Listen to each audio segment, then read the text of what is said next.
Hi friends, स्वागत है आपका अपने YouTube channel cricket talk with Sumit पे, जहां पर हम क्रिकेट की एक इन डेप्थ एनालिसिस करते हैं और अपनी एक व्यू पॉइंट रखते हैं जो भी गतिविधियां क्रिकेट फील्ड पर हो रही होती हैं। तो आज कल आईपीएल रिटेंशन और रिलीज का डेट पूरा हुआ और सभी टीम ने अपनी लिस्ट जारी कर दी है।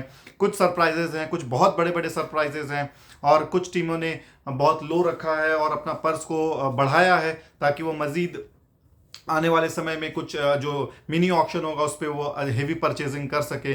लेकिन सबसे पहले बात करते हैं, first thing first, Shubman Gill को कैप्टनसी मिली है क्योंकि हार्दिक पांड्या को रिलीज किया है गुजरात ने। और ये जो डील हुई है गुजरात और मुंबई की, ऑल इन ऑल कैश पे हुई है कि वो पूरी की पूरी कैश उनको वापस करेंगे। 15 करोड़ के आसपास की जो प्राइस बनी थी हार्दिक पांड्या की, वो सारी की सारी मुंबई इंडियंस गुजरात टाइटंस को देंगी। और जब ये पोजीशन खाली हुआ तो मुझे बहुत बड़ा शॉकिंग था क्योंकि हार्दिक पांड्या को गुजरात टाइटंस लेकर के ही आई थी एज ए कैप्टन। और जब कैप्टन लेकर आई थी तो 2 सीजन में इन्होंने कैप्टनसी की और दोनों सीजन में कमाल कैप्टनसी थी। एक में तो फाइनल खिलाया था उन्होंने, फाइनल में वो हार गए थे एम एस धोनी की टीम से, लेकिन फिर दूसरी बार में वो फाइनल जीते थे।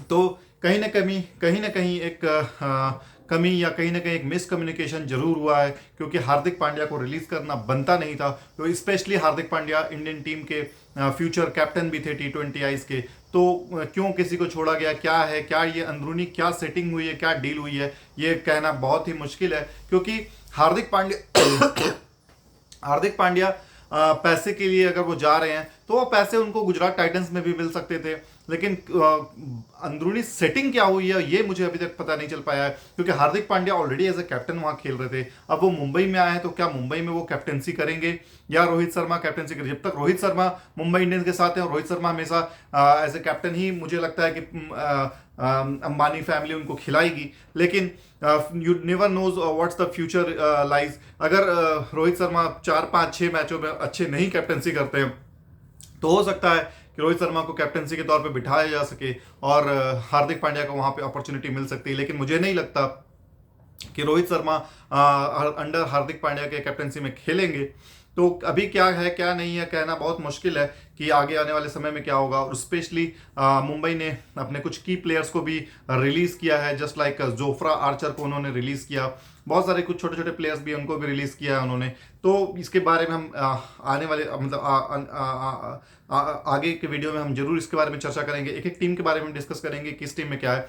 तो शुभमन गिल को कैप्टनसी सौंपी गई है। मैनेजमेंट जो उनके डायरेक्टर हैं मिस्टर विक्रम सोलंकी, उन्होंने ये डिसाइड किया कि दिन प्रतिदिन शुभमन गिल का जो स्टेचर है वो टीम में बढ़ता जा रहा है। और जो उनके कोच हैं स्पेशली आपके आशीष नेहरा, उन्होंने उन्होंने ये टीम को पिक किया होगा और शुभमन को का नाम सजेस्ट किया होगा। मुझे जो लगता है कि शुभमन गिल को यहाँ पर एक अच्छा एक्सपोजर मिलेगा, एक कम एज में कैप्टनसी करने का मौका मिलेगा और अपने जो कैप्टनसी स्किल्स है उनको वो शार्प कर सकते हैं, शोकेस कर सकते हैं कि एक तरह से प्रेजेंट पीपीटी बना करके पेश किया जा सकता है कि फ्यूचर में कि ऑडिशन होता है अगर कैप्टनसी का तो उनको वो मौका मिल सकता है। तो मुझे लगता है कि ये एक अच्छा, एक ब्रिलियंट मूव है, एक ब्रेव मूव है फ्रॉम गुजरात टाइटंस की तरफ से कि एक यंगस्टर को ये मौका दिया जा रहा है। शुभमन गिल का जो परफॉर्मेंस की भी बात करूं तो मैं लगभग जो दोनों सीजन मिला करके उन्होंने कुछ 1300 रन बनाए हैं और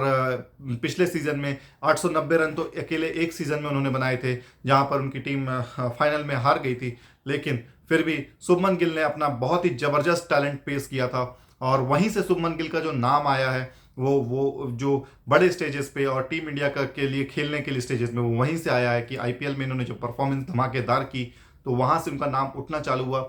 ऑल्दो वो टेस्ट में खेल रहे थे लेकिन एज ए सब्स्टिट्यूट खेल रहे थे कि कभी कोई ये प्लेयर नहीं है, कभी केएल राहुल इंजर्ड हो जा रहे हैं तो कभी रोहित शर्मा इंजर्ड हो जा रहे हैं तो कभी चेतेश्वर पुजारा को बिठाया गया है। तो इस तरीके से जोड़ तोड़ क्रिकेट करके वो क्रिकेट खेल रहे थे। लेकिन जो परमानेंट सीन पर आना चालू हुए वो ओडीआईज में और T20 में, वो स्पेशली वो 2022 का जो आईपीएल हुआ था उसमें जो उन्होंने परफॉर्मेंस दी थी उसके बदौलत होना चालू हुआ था। बट जो मेरी भी शुभकामनाएं शुभमन गिल के साथ हैं। कोई भी यंगस्टर, कोई भी नया प्लेयर जब कैप्टन बनता है ना तो मुझे बहुत अच्छा लगता है क्योंकि कैप्टनसी एक ऐसी रिस्पॉन्सिबिलिटी है ना कि आप जब तक दिखाओगे नहीं तब तक पता नहीं चलती। आप एज ए प्लेयर कितने भी अच्छा खेल लो, एज ए फील्डर आप कितने भी अच्छा खेल लो, एज ए बॉलर आप कितने भी अच्छा खेल लो, लेकिन जब आपका जो लीडरशिप क्वालिटी है ना वो तभी आता है जब आपको कैप्टनसी मिलती है। और जो यंग एज पे जैसे एम एस धोनी थे, एम एस धोनी को बहुत यंग एज पे कैप्टनसी दी गई थी और वहां से उस बंदे ने 2007 से लेकर के 2015 के वर्ल्ड कप तक उन्होंने लगातार 8 साल कैप्टनसी किया था टीम इंडिया का। तो उस तरीके का अगर कोई प्लेयर मिल जाता है ना कि जो कम एज में रहे और दोनों तीनों फॉर्मेट का कैप्टन बनता है, तो वहां से जो टीम की प्रोग्रेस होती है ना, इंडिया हुई, ऑस्ट्रेलिया हुई, जिस साउथ अफ्रीका की भी मैं बात करूँ, ग्राहम स्मिथ जब आए थे तो पूरा नक्शा ही बदल दिया था ग्राहम स्मिथ ने साउथ अफ्रीका का, क्योंकि उन्होंने एक ऐसा बेस मजबूत मजबूत किया था कि वो साउथ अफ्रीकन टीम बाहर जाकर के जीतना शुरू कर दी थी, साउथ अफ्रीकन टीम बाहर जाकर के लड़ना शुरू कर दिया था। तो एक यंग एज में कैप्टनसी जब मिलती है तो वो बहुत ही अट्रैक्टिव होती है और वो एक रेस्पॉन्सिबिलिटी की ओर पे भी लिया जाता है कि आप आने वाले समय में किस तरीके से, किस अप्रोच के साथ और किस स्ट्रैटेजी लगा करके आप सामने वाली टीम को गिराते हैं। क्योंकि आप ऐसे प्लेयर खेल रहे हो तो आप पे कोई प्रेशर नहीं होता, लेकिन जब आप कैप्टन बन करके परफॉर्म करते हो ना तो उसका जो मजा है वो डबल हो जाता है। इसीलिए मैं विराट कोहली को बहुत बड़ा मानता हूँ। विराट कोहली कैप्टनसी लेने के बाद उसका जो परफॉर्मेंस था वो और डबल हो गया था। लोग बोलते थे ना कि कैप्टनसी मिलने के बाद परफॉर्मेंस डाउन हो जाती है, आप टीम का सोचते हो। विराट कोहली ने ये सारे थ्योरी को गलत साबित कर दिया था। कैप्टनसी मिलने के बाद वो और मतलब बेहतरीन फॉर्म में खेल रहा था, बेहतरीन रन बना रहा था, एवरेजेस उसके बहुत अच्छे थे, सेंचुरीज पे सेंचुरीज उनकी आ रही थी। तो ही डिफाइंड ऑल द ऑड्स। तो ये कभी भी कोई कहता है ना कि कैप्टनसी आने पे रिस्पॉन्सिबिलिटी हो जाती है और परफॉर्मेंस पे असर आना चालू हो जाता है, ये सब बकवास है और ये सब सिर्फ एक्सक्यूजेज है। कुछ प्लेयर्स ऐसे होते हैं कि कैप्टनसी मिलने के बाद उनका परफॉर्मेंस बहुत ऊपर होता है, बहुत ऊपर चला जाता है। सनत जयसूर्या का आप देख सकते हैं। सनत जयसूर्या जब तक कैप्टन खेलता था बहुत तगड़ा खेलता था वो। उसके बाद आप स्टीव वॉ को देख लीजिए, स्टीव वॉ को जब कैप्टनसी मिली तो वो भी, उसकी भी परफॉर्मेंस बहुत ऊपर आने चालू हो गई थी। रिकी पॉन्टिंग हो गए, उसके बाद आपका एम एस धोनी हो गए, उसके बाद आपके पास और की मुख्य एग्जांपल दूं मैं तो पाकिस्तान से अगर आप लेना चाहें तो वसीम अकरम का देख लीजिए। उसके बाद आप साउथ अफ्रीका में तो ग्राहम स्मिथ ऑल टाइम थे। सॉन पोलोक भी जब तक कैप्टनसी किया तो वो बहुत ही टॉप पर बॉलिंग और बैटिंग उनकी परफॉर्मेंस आती थी।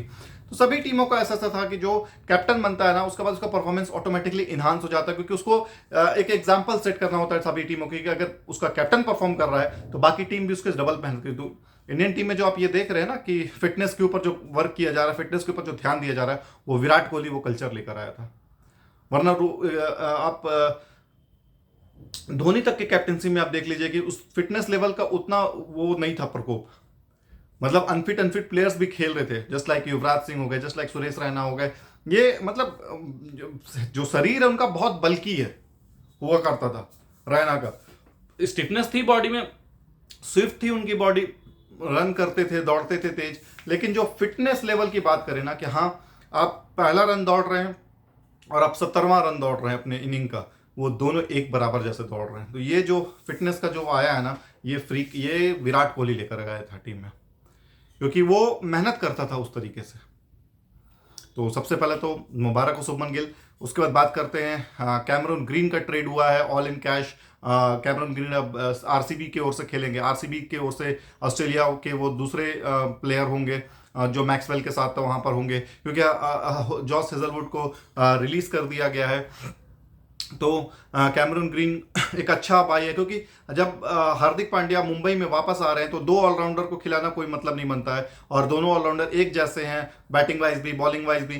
तो ये मेरा ये कहना था कि अच्छा किया मुंबई टीम ने कि वो उन्होंने रिलीज किया। जो पैसा आया वो अहमदाबाद को चला जाएगा या गुजरात को चला जाएगा, और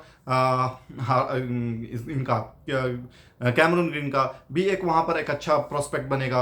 हो सकता है वो वहाँ पे ओपनिंग जा करके करें और आरसीबी को और अपने लिए कैरियर के लिए अपने एक बूस्ट रखे, क्योंकि अभी तक कैमरून ग्रीन से उस तरीके से परफॉर्मेंस नहीं आई है जिस तरीके से लोग उनसे उम्मीद करते हैं। टेस्ट में वो परमानेंट स्क्वाड मेंबर है, बट ओडीआईज में T20 में वो उस तरीके से परमानेंट प्लेयर नहीं आए।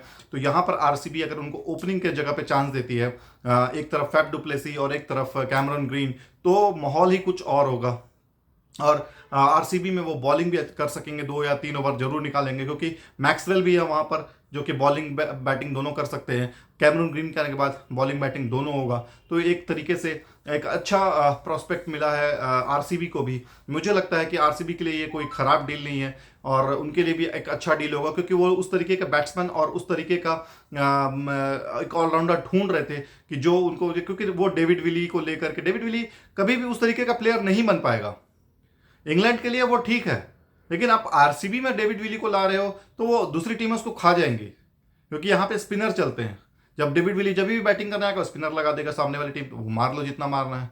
और डेविड विली के पास उतना पेस नहीं है, उतना इंडिया में बॉल उतना स्विंग नहीं होता है कि वो उसका फायदा उठा सकते हैं कि बॉलिंग में भी। तो डेविड विली को रिलीज करना मेरे लिए ओके ओके था, कोई इसमें बड़ी बात नहीं। जॉस हेजलवुड का मुझे थोड़ा सा तकलीफ हुआ, क्योंकि वो अच्छे फॉर्म में थे, रिदमिक बॉलर थे, और जॉस हेजलवुड को कोई भी बॉलर इतना जल्दी से टारगेट नहीं कर सकता कि वो लाइन लेंथ चैनल बॉलिंग करते हैं जॉस हेजलवुड, तो उनको वहां पर रिटेन करना था। आरसीबी का थोड़ा सा प्रॉब्लम मुझे लगता है कि जो अच्छे प्लेयर्स होते हैं ना उनको भी वो रिटेन नहीं करते, सिर्फ विराट कोहली या फिर जो कैप्टन बोल रहा है जिनको रिटेन करने के लिए सिर्फ उनको ही रिटेन किया जाता है। तो अब हम बात करते हैं बाकी सभी टीमों की। सबसे पहले तो बात करते हैं किस टीम के पास कितना पर्स अवेलेबल है। तो सबसे ज़्यादा जो पर्स अवेलेबल है वो 40 करोड़ का 40.75 करोड़ का आरसीबी के पास है। ये हेवी बाइंग पे जाएंगे, क्योंकि इनको अभी बहुत कुछ खोजना है, क्योंकि बॉलर्स इन्होंने सारे रिलीज कर दिए हैं, चाहे हसरंगा हो, हर्षल पटेल हो, जॉस हेजलवुड हो, बॉलर्स पूरे निकाल दिए हैं इन्होंने। बैट्समैन इनके पास हैं उस तरीके के, क्योंकि रजत पाटीदार और महिपाल लोमरोर, विराट कोहली, उसके बाद मैक्सवेल, उसके बाद आपका कैमरून ग्रीन, उसके बाद आपके पास फैफ डु प्लेसिस हैं। तो 7 प्लेयर 7 या 6 बैट्समैन तो मैंने यही काउंट करवा दिया। अब इनके पास बॉल विकेट कीपर के तौर पर इनके पास दिनेश कार्तिक होंगे, तो 7 प्लेयर्स इनके ऐसे ही हो गए हैं। तो अब इनके पास जो बॉलर्स हैं वो इनके पास नहीं है, वो बॉलर के परचेज पे जाएंगे, और मुझे लगता है कि अच्छे अच्छे बॉलर्स अभी भी खरीदना बाकी है, वो उनको जरूर खरीदेंगे। बहुत सारे ऑप्शंस हो सकते हैं उनके पास। उमेश यादव को ला सकते हैं टीम में, सिराज उनके पास एक बॉलर हैं ऑलरेडी, तो सिराज तो रहेंगे, लेकिन उनके साथ जो कोर ग्रुप फॉर्मेशन होगा वो किसको लेकर के आते हैं ये देखने वाली बात होगी। उसके बाद जो नेक्स्ट है वो है सनराइजर्स हैदराबाद। इन्होंने भी अच्छे अच्छे प्लेयर्स को रिलीज किया है, हैरी ब्रुक्स जैसे प्लेयर्स को रिलीज कर दिया है, और इनके पास 34 करोड़ का पर्स बचा हुआ है। उसके बाद है कोलकाता नाइट राइडर्स, जिनके पास 32.7 CR इनके पर्स में भी बचे हुए हैं। कोलकाता नाइट राइडर्स ने भी बहुत सारे प्लेयर्स को रिलीज किया, रिटन दास, साकिब उल हसन, ऐसे ऐसे प्लेयर्स को रिलीज किया है। चेन्नई सुपर किंग्स के पास 31.4 करोड़ है और ये जो टीम है ये सॉर्टेड आउट टीम है, इनके पास सब कुछ होने के बाद भी इनके पास इतना पर्स बच गया है। तो ये ऑलराउंडर की तलाश में होंगे, क्योंकि इनके पास एक दो ऑलराउंडर ये टीम में खिलाते हैं, स्पेशली बेन स्टोक्स के जाने के बाद और अंबती रायडू के जाने के बाद। ये एक प्रॉपर बैट्समैन लेकर आएंगे, एक ऑलराउंडर लेकर आएंगे और एक बॉलर लेकर आएंगे, इससे ज़्यादा ये शॉपिंग नहीं करेंगे। उसके बाद पंजाब किंग्स के पास 29 करोड़ के आसपास पैसे बचे हुए हैं, दिल्ली के पास 29.95 करोड़ के 28.95 करोड़ के आसपास बची हुई है, मुंबई इंडियंस के पास 15.25 करोड़ और राजस्थान रॉयल्स के पास 14.5 करोड़। तो ये टीमें हैं जिनके पास इतने इतने पर्स बचे हुए हैं। और ये जो टीम है इनके पास जो ये शॉपिंग के लिए जाएंगे, तो मैं बताता हूं कि कौन सी टीम किसको ढूंढ रही है और किसको क्या तलाश कर रही है। सबसे पहले बात करते हैं चेन्नई सुपर किंग्स के। तो चेन्नई सुपर किंग्स ने बेन स्टोक्स को रिलीज किया है और ड्वेन प्रेटोरियस जो उनके अच्छे बॉलिंग ऑलराउंडर थे उनको रिलीज कर दिया है। उसके बाद आपका अंबती रायडू तो रिटायर हो गए हैं, उनको रिलीज हुआ है। काइल जेमिसन और सिसांडा मगाला ये साउथ अफ्रीकन बॉलर है, इनको इन्होंने रिलीज कर दिया है। काइल जेमिसन को मेरे ख्याल से उन्होंने रिलीज करके थोड़ा सा वो किया, क्योंकि काइल जेमिसन को उन्होंने 1 करोड़ में खरीदा था और 1 करोड़ के लिए वो परफेक्ट बॉलर थे, वो उनको रिटेन किया जा सकता था 1 करोड़ देकर के, क्योंकि 32 करोड़ 31 करोड़ उनके पास ऑलरेडी है। तो यहाँ पर मुझे लगता है कि चेन्नई सुपर किंग्स स्पेशली जो शॉपिंग करेगी वो ऑलराउंडर, बॉलिंग ऑलराउंडर या बैटिंग ऑलराउंडर जो पेस के साथ पेसर वो उस पर वो जाएंगे, चाहे वो हो सकते हैं दसुन सनाका के ऊपर भी जा सकते हैं। एक वो चाहेंगे कि सेन वॉटसन टाइप का प्लेयर या फिर ड्वेन ब्रावो टाइप का प्लेयर उनके पास रहे, क्योंकि वो उनका ट्रेंड रहा है। चाहे वो मैं बात करूं जेकब ओरम हुआ करते थे स्टार्टिंग में, उसके बाद मॉर्नी मॉर्कल हुआ करते थे, उसके बाद ये लेकर आए थे एंड्रू फ्लिंटॉफ को लेकर के आया था इन्होंने, उसके बाद ड्वेन ब्रावो लेकर के आए थे, उसके बाद ये ड्वेन ब्रावो हो गए, उसके बाद बेन स्टोक्स को लेकर के आए। तो ये हमेशा इनका ट्रेंड रहा है कि एक पेसर ऑलराउंडर इनको चाहिए होता है, जो सेन वॉटसन को भी लेकर के आए थे ये अपनी टीम में। तो इस तरीके से जो जितना मैं चेन्नई सुपर किंग्स को जानता हूँ, चेन्नई सुपर किंग्स इस तरीके से प्लेयर्स एक लेकर के आती है। तो ये देखना मजीद होगा कि इस बार किसके ऊपर वो हंट करते हैं और किसके ऊपर वो शॉपिंग करते हैं।